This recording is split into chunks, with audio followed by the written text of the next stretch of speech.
China versus America. From tech to politics, it's shaping up to be the battle of the 21st century.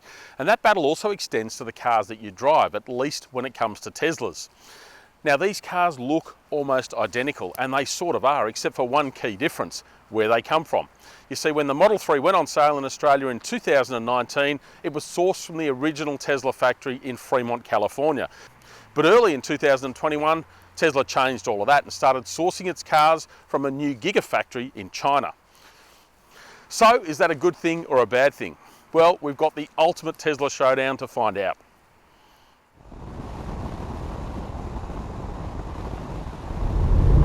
So that's our job for today, is to drain the batteries on a Model 3, well actually two Model 3s, to work out how much of a difference they make. We're going to hit the suburbs, we're going to be out on the open road on a freeway, we're going to put it through the ultimate test and test a whole range of parameters to see how much the batteries change a Model 3.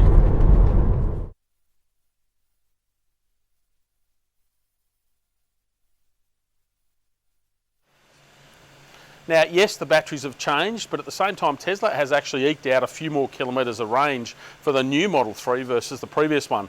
Now, given there's lower energy density, there's only one way to do that, and that's put more batteries in, more weight, and that's exactly what we want to check here. Now, short of tearing the cars apart and working out where those batteries are, we're going to chuck them on the scales and figure out exactly how much heavier this one is compared with the other one.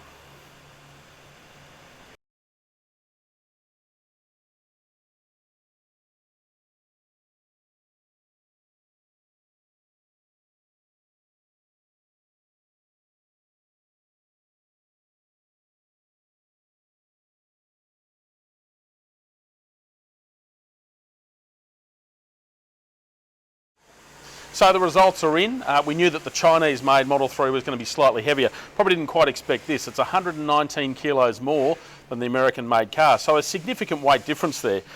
In terms of where the weight's gone, that's also interesting. Most of it's over the front axle, almost 90 kilograms extra on the front. So clearly those batteries are somewhere further towards the front of the car. The rear's also gone up, a bit over 30 kilograms, but on the whole, 119 kilos heavier.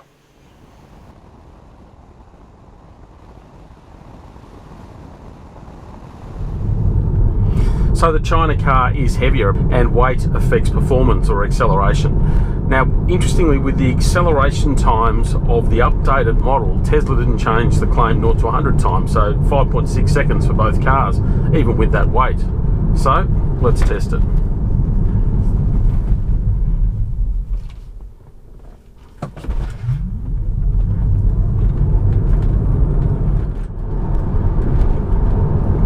It's brisk, not ballistic, but brisk. But for an entry-level car, certainly not bad. This is the America car though, so it's lighter, it's got a few less kilos. So now let's put it up against that Chinese-made one.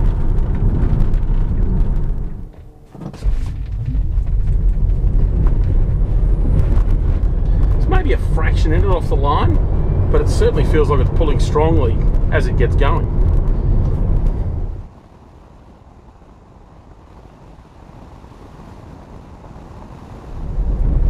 In the cut and thrust of traffic, there's nothing in it, and certainly the figures, the claimed outputs, haven't changed, and the torque's obviously helping it. You've got that instant step off of an electric car, you've got the real surge of energy as soon as you hit the throttle, so that certainly helps.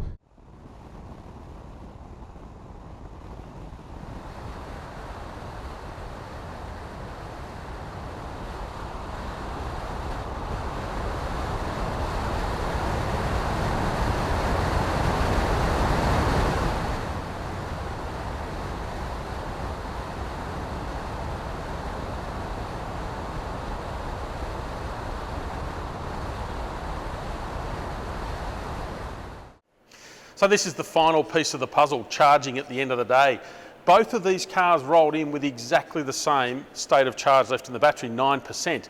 And interestingly, the predicted range was identical as well, despite the fact that the China car started with about 30 or 40 kilometres more. So clearly a bit's been going on there throughout the drive.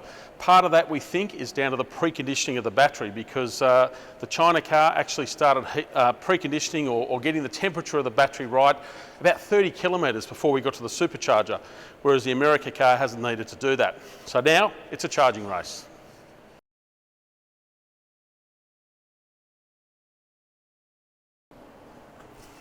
So they're both plugged in and charging now, and straight away there was quite a big difference. So the America car, for example, it suggested a full charging time from 9 to 100% of about 55 minutes. Not bad. The China car, on the other hand, it went to an hour and 5 minutes. So it was going to take 10 minutes longer for that same charge. But very quickly after we plugged them in, there was quite a big difference again. The China car was taking on more electricity much sooner. So it peaked at 127 kilowatts. The America car took longer to get to its peak of 124 kilowatts, and then it started coming off a bit sooner. Things got a bit weird after that. The China car actually beat its initial charging estimate, taking only 53 minutes to complete a 9 to 100% charge. The America car did the opposite. It got super close to being fully charged, although admittedly it did take longer to get to that point, but then it slowed down to a trickle. So to hit that 100% mark took more than an hour and a half. One big difference between the two while they're charging is the noises that they're making.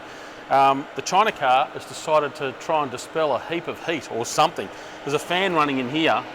You can actually feel quite a bit of cool air coming out of that. So clearly it's trying to adjust the temperature of the battery and account for all the electricity going into it. The America car, none of that. So yes, they look identical, but there are some pretty key differences. But the biggest takeout from this test is that while your new Tesla Model 3 might be coming out of China, it doesn't change the ownership experience measurably. You're pretty much buying the same car. And in many ways, the new Model 3 is a better bet.